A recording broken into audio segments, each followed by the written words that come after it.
Hey guys, Miss Cat here for the LEAP program. And today I wanted to talk to all my parents, all my friends out there about death. I know it's so sad for us to deal with, but it's really hard for us to know how to help our children, especially when a family member dies. We worry so much more about how to help our children deal with death, don't we? It's hard for us. It's sort of a two-edged sword, because we have our own loss to deal with. And then we put on our strong face and we try to play counselor, but we don't want to push too hard. And we try to find out what's going on with our children, how they're thinking, how they're feeling, what we can do to help them through the loss. And I'm going to let you know how children deal with loss and death, okay? We as adults, we assign meaning to pretty much everything in life, okay? We also assign meaning to the losses that we have in life.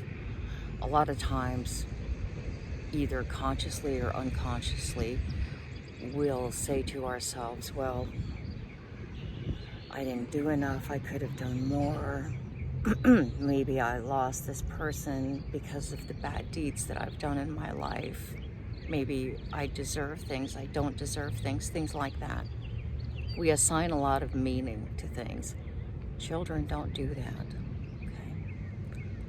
Logically, we know that everything that is born must also die.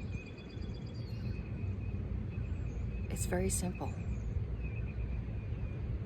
That doesn't always help our hearts, does it? No. We still feel that gaping void. Children, on the other hand, it remains very simple, because they do not assign the meanings that we do. They will feel the loss of that person. But most of the time, if they're young enough, they will remain in the space of what they gained from that person, the time that they spent with that person. The sadness that you will see children experiencing a lot of the times are them mimicking behavior from the adults, okay? That's just the way it is. I'm not saying don't do that, okay? Because I do want you to be human in front of them. Grieving is a good thing to do. We have to get our emotions out. We're all entitled to our emotions, and we have to get them out. We have to express them. That's a good thing. Showing our children that we're human is a very good thing to do. I just want you to know that when they're doing that when they're young, that sometimes can be mimicking behavior, because children do keep things very simple in their minds because of that lack of assignment of meaning. So I just wanted you to understand that. You know, a lot of us are experiencing a lot of death now because of COVID, that's true. But every time, this time of year is when the magnolias bloom, and they're just so breathtaking and they're beautiful, but it's a very short-lived beauty, isn't it? It only lasts about 2-3 weeks, and then they must go. So we get to experience them, that's true, but we have to lose them in order to do so. So it just is what it is. And the people that come into our lives, they give us so much, they teach us so much, and they're so necessary, but we can't keep them.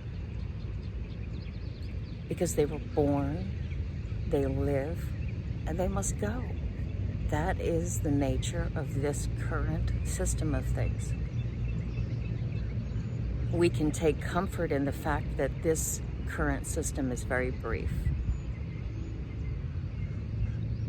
And depending on what you believe, there are promises of an eternity of being with those loved ones forever. And we can take comfort in that. But I want you to know that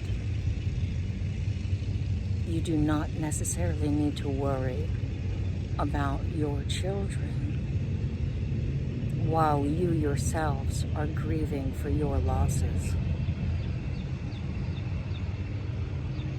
One more comfort for you.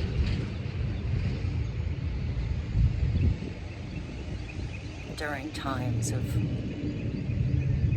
such peril.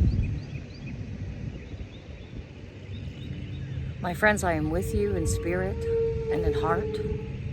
And if there is anything else that I can provide to you, please, please, please let me know. Be safe.